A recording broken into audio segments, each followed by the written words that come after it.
Hello guys, welcome back to Cars Info. I hope सब अच्छे हैं और अपनी लाइफ को एंजॉय कर रहे हैं। दोस्तों, आपके सामने जो गाड़ी खड़ी है ये है एक रगेड एसयूवी जो कि है महिंद्रा की बोलेरो। और दोस्तों, ये जो गाड़ी है वो अपने टॉप वेरिएंट के अंदर खड़ी है, मतलब कि ये है इस गाड़ी का top variant B6 optional. Front face की बात करते हैं तो यहाँ पे आप देखेंगे कि काफ़ी ज़्यादा बोल्ड एंड यहाँ पे जो एक रियल रगेड डिज़ाइन जो है वो आपको मिल जाती है। साथ में बम्पर जो है वो आपको मेटल का मिल जाता है।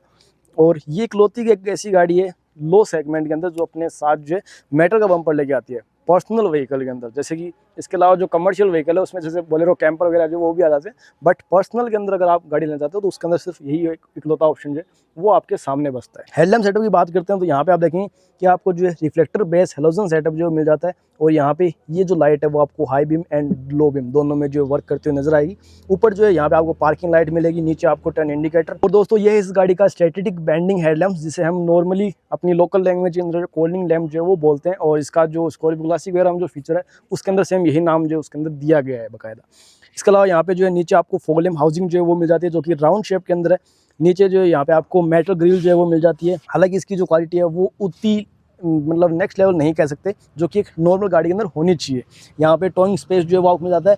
एंड जो फ्रंट बम्पर है उसी के ऊपर जो है आपको रेडिएशन पेड का ऑप्शन जो है वो दिया गया है। ग्रिल की बात करते हैं तो ग्रिल में यहाँ पे आप देखेंगे कि आपको क्रोम फिनिश भी मिलती है, डार्क सिल्वर फिनिश जो है वो भी मिलती है। साथ में जो महिंद्रा का लोगो है उसके बैकग्राउंड के अंदर जो आपको ग्लोसी ब्लैक फिनिश जो है वो भी मिल जाती है।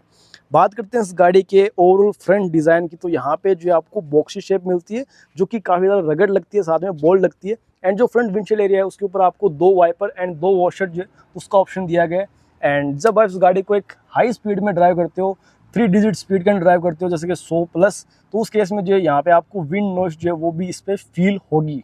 इसके अलावा यहाँ पे जो है आपको ऊपर रूफ के लिए जो है यहाँ पे प्रॉपर तरीके से जो है एक डिज़ाइन दी गई है, जिसे हम लोकल लैंग्वेज के अंदर जो है नालिया बोलते हैं, जिससे क्या है वाटर ड्रॉपिंग जो है वो ईजिली हो पाए नीचे तक।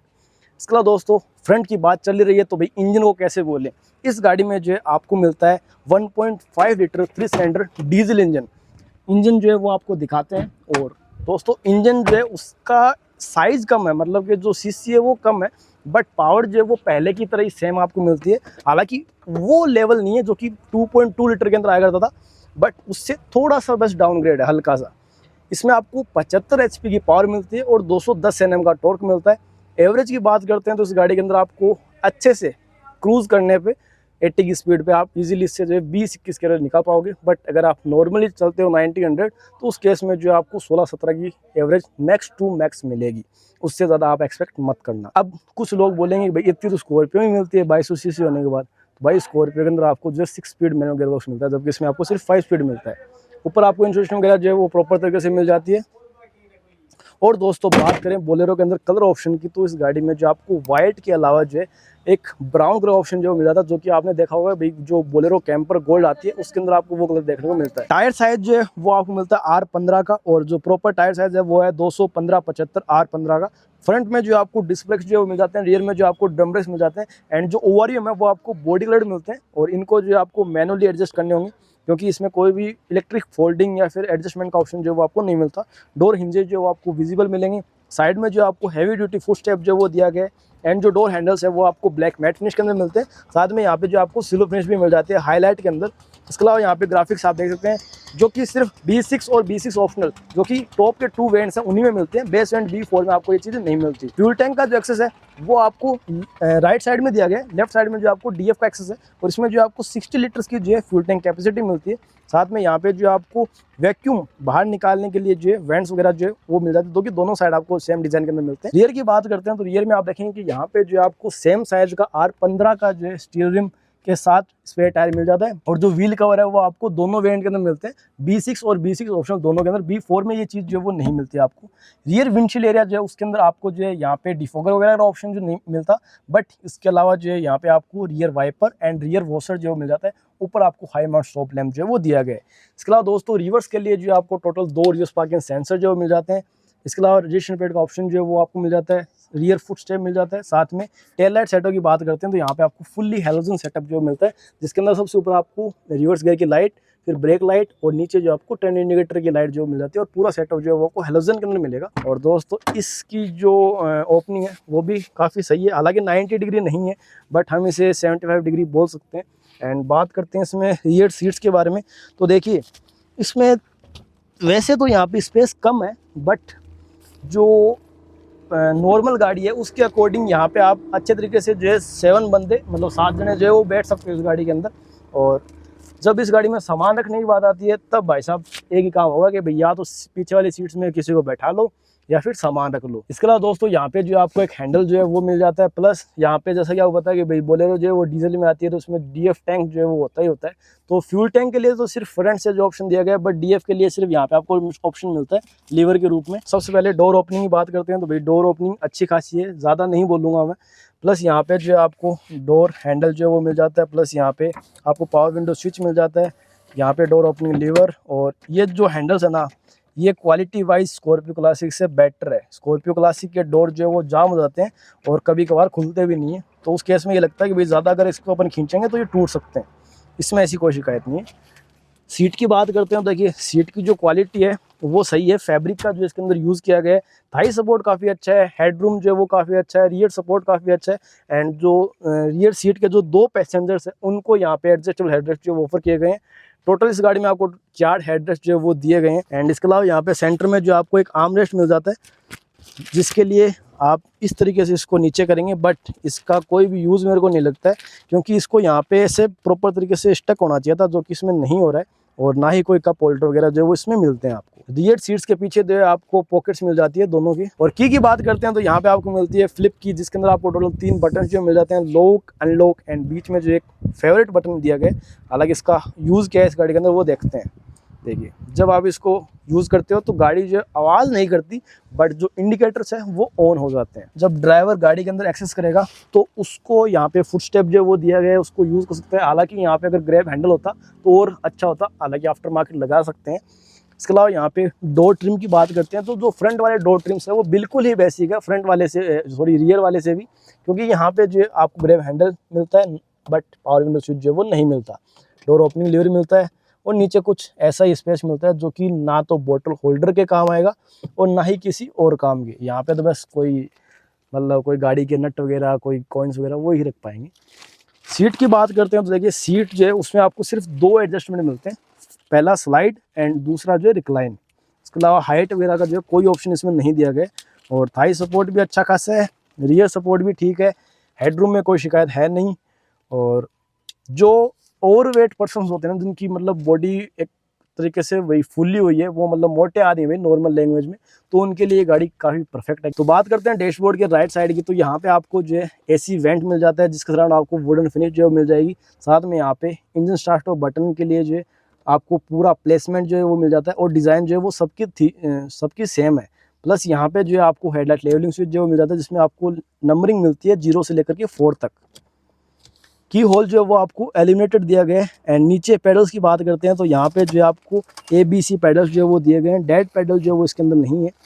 एंड जो पेडल्स की प्लेसमेंट है वो भी मतलब ये काफ़ी ऊपर है, तो आपको जो है थोड़ा स्टार्टिंग में ये थोड़ा ऐसे कंफ्यूज होगा भाई मज़ा नहीं आ रहा है या फिर नहीं चला पा रहे गाड़ी को, बट सच बता रहा हूँ गाड़ी चलाने में काफ़ी अच्छी है।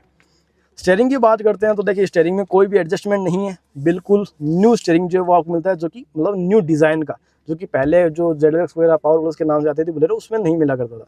यहाँ पे जो आपको 2 एयरबैग्स जो है वो मिलने लगे फ्रंट वाले। इसके अलावा यहाँ पे जो है टॉगल्स की बात करें तो राइट साइड के टॉगल में आपको headlamp control and left side toggle में आपको वाइपर कंट्रोल मिल जाते हैं। MID जो है वो यहाँ पे आपको बिल्कुल फ्रेश मिल जाती है। इसमें आपको RPM मीटर, इसके अलावा यहाँ पे फ्यूल गेज, यहाँ पे वार्निंग लाइट्स, साथ में tyre pressure monitoring system, odometer, trip A trip B, इसके अलावा यहाँ पे स्पीडोमीटर, टेम्परेचर गेज, और नीचे जो है कुछ वार्निंग्स वगैरह आती है जो यहाँ पे लिखी हुई आती है। इसके अलावा यहाँ पे जो है आपको जो माइलेज वगैरह है वो भी देखने को मिल जाएगी, जैसा कि यहाँ पे देखते हैं अपन तो कितने घंटे गाड़ी चली है। इसके अलावा यहाँ पे इसमें देखते हैं ये रही एवरेज फ्यूल इकोनॉमी 16.4 की जो है गाड़ी अभी एवरेज दे रही है, और डिस्टेंस टू एम्प्टी जो है वो भी इसके अंदर शो होता है, और टायर प्रेशर इस साइड है ये। सो अब जो गाड़ी वैसे देखें तो भाई स्कॉर्पियो से भी ज्यादा फ्यूचरिस्टिक जो है वो हो चुकी है। सेंटर कंसोल की बात करते हैं तो आपको पता है कि पहले जो पावर प्लस वगैरह आया करती थी उसके अंदर यहाँ पे जो है ये जो अपनी एवरेज वगैरह जो है वो यहाँ पे शो आ करती थी, तो अब जो यहाँ पे उस चीज को हटा दिया है। यहाँ पे आपको हैजार्ड बटन जो है मिल जाता है, और उसका प्लस पॉइंट ये है कि अगर आप आफ्टर मार्केट स्टीरियो वगैरह लगाना चाहते हो तो उस केस में जो है आप जो अपर माउंट जो स्टीरियो आता है वो आप यहाँ पे इंस्टॉल करवा सकते हो, जिसकी माउंट जो है वो इसी के थ्रू जो है निकलेगी बाहर। मतलब ये फ्रेम जो पूरी चेंज होने वाली है। यहाँ पे आपको ऐसी वेंट्स मिल जाते हैं, और ये है सिंगल डिन म्यूजिक सिस्टम, जिसमें आपको ब्लूटूथ, FM, USB और ऑक्स का सपोर्ट जो मिल जाता है, प्लस यहाँ पे आपको 2 USB पॉइंट मिलते हैं और दोनों के जो यूज़ है वो भी यहाँ पे लिखे हुए हैं। पहला है म्यूज़िक मतलब कि USB के लिए, दूसरा है चार्जिंग के लिए। अगर आपके पास एडेप्टर वगैरह नहीं है 12 वोल्ट का तो आप जो है इससे भी अपनी डाटा केबल कनेक्ट करके जो है मोबाइल को चार्ज कर सकते हो। नीचे जो आपको मैनुअल AC कंट्रोल जो है वो मिल जाते हैं और जो AC फ्लो है वो काफ़ी सही है। अभी देखिए आप सिर्फ आवाज़ से इसको पहचान सकते हैं, बाकी मेरे पास अभी कोई पेपर वगैरह नहीं है तो आपको चेक नहीं करवा सकता। और यहाँ पे जो है फैन स्पीड भी लिखी हुई है 1 2 3, तो ये देखिए 3 की स्पीड के अंदर भी जो है इसका फ्लो इतना नेक्स्ट लेवल है, जो कि आज के टाइम में और गाड़ियों के 4 या 5 का जो मेजरमेंट होता है उसमें भी नहीं होता है। नीचे आपको 12 वोल्ट का पावर आउटलेट, इसके अलावा यहाँ पे आपको फ्रंट में स्पेस जो मिल जाता है। और ये इस गाड़ी का 5 स्पीड मैनुअल गियरबॉक्स। बोलेरो जो है वो आपको सिर्फ मैनुअल के साथ डीजल के अंदर आपको देखने को मिलेगी, चाहे आप बोलेरो नियो लीजिए या फिर बोलेरो ये वाली जो अपनी नॉर्मल है ये लीजिए। सेंटर में यहाँ पे 2 कप होल्डर जो मिल जाते हैं, मैनुअल हैंड ब्रेक, साथ में यहाँ पे जो है ऑल 4 पावर विंडो कंट्रोल जो मिल जाते हैं, जो कि ड्राइवर के एक्सेस में रहते हैं या फिर जो को पैसेंजर है वो भी इनको एक्सेस कर पाएगा। बट अगर यही चीज़ डोर ट्रिम पे दी जाती है ना तो वो प्रॉपर तरीके से सिर्फ ड्राइवर के लिए होती है, ना कि को पैसेंजर के लिए। वैसे बाय द वे इसको जो है रियर वाले पैसेंजर जो वो भी रियर से हाथ दे करके एक्सेस कर सकते हैं। यहाँ पे जो आपको स्पेस दिया गया है, अगेन IRVM की बात करते हैं तो मैनुअल एडजस्टमेंट के साथ आपको IRVM मिल जाता है। यहाँ पे जो अपने सन वाइजर्स हैं उनमें आप देखेंगे कि जो ड्राइवर साइड है उसमें कुछ नहीं मिलता एंड जो को पैसेंजर साइड है उसमें भी कुछ नहीं मिलता। यहाँ पे आपको एक माइक की प्लेसमेंट मिल जाती है और यहाँ पे जो है केबिन लाइट आपको सिंगल मिलती है पूरी गाड़ी के अंदर, जो कि हेलोजन बल्ब के अंदर है। ग्लो बॉक्स की बात करते हैं तो यहाँ पे ग्लो बॉक्स के अंदर आपको एक डिसेंट अमाउंट ऑफ स्पेस जो है वो मिल जाता है। और दोस्तों एक चीज़ और कि भाई अगर आप बोलेरो ऑन करते हो या फिर बोलेरो ड्राइव करते हो तो देखिए ऐसे नॉर्मली गेट बंद नहीं होंगे इस गाड़ी के, इसके लिए आपको पूरा फोर्स जो वो अपना लगाना होगा, तब जाकर जो इसके गेट वगैरह बंद होंगे। डायमेंशंस की बात करते हैं तो इस गाड़ी की जो विड्थ है वो आपको मिल जाती है 1745 mm की, हाइट जो है वो आपको मिलती है 1880 mm की, और जो इस गाड़ी की लेंथ है वो आपको मिल जाती है 3995 mm की, और जो व्हील बेस है वो मिलता है 2680 mm का। और दोस्तों इसके अलावा बात करते हैं इस गाड़ी के सेफ्टी फीचर्स की, तो देखिए फ्रंट में जो आपको डिस्क ब्रेक्स मिल जाते हैं। और वैसे भी जो बंदा बोलेरो लेता है वो कभी भी सेफ्टी फीचर्स को नहीं देखता, क्योंकि इसकी जो क्वालिटी है, बिल्ड क्वालिटी है, वो भी इतनी शानदार है कि भाई जो फीचर है वो इसके सामने फीके पड़ जाते हैं। तो इसमें जो है उसके बाद भी जो है 2 एयरबैग मिल जाते हैं, ABS विद EBD मिल जाता है। इसके अलावा रियर पार्किंग सेंसर जैसे सेफ्टी फीचर जो वो मिल जाते हैं। इसके अदर सेफ्टी फीचर जो है वो आप डिस्प्ले में देख सकते हैं। और बात करें इस गाड़ी के एक्स-शोरूम प्राइस की, तो इस गाड़ी की एक्स-शोरूम प्राइस है 10,92,000 रुपये। ऑन रोड आते आते लगभग 13 लाख रुपए के आसपास जो ये राजस्थान के अंदर आपको कॉस्ट करेगी ऑन रोड। अब बात करते हैं कि भाई जो नॉर्मल जो अपना इसका लोअर वेरिएंट आता है B6, उससे इसमें ज़्यादा क्या मिलता है। पहला पॉइंट है कि इसमें जो आपको कॉर्निंग लैम्प का फीचर जो मिल जाता है, प्लस जो चारों टायर्स है ना उनके अंदर व्हील कवर जो कंपनी से मिल जाते हैं। इसके अलावा रियर के अंदर जो है आपको रियर वाइपर और वॉशर जो है वो मिल जाते हैं। और भी कुछ फीचर है जो कि हम इसके डिटेल जो रिव्यू करेंगे उसमें हम आपके साथ शेयर करेंगे। अभी के लिए सिर्फ 3 पॉइंट बताऊंगा ताकि आप जो इसके ऊपर एक्स्ट्रा स्पेंड कर सको।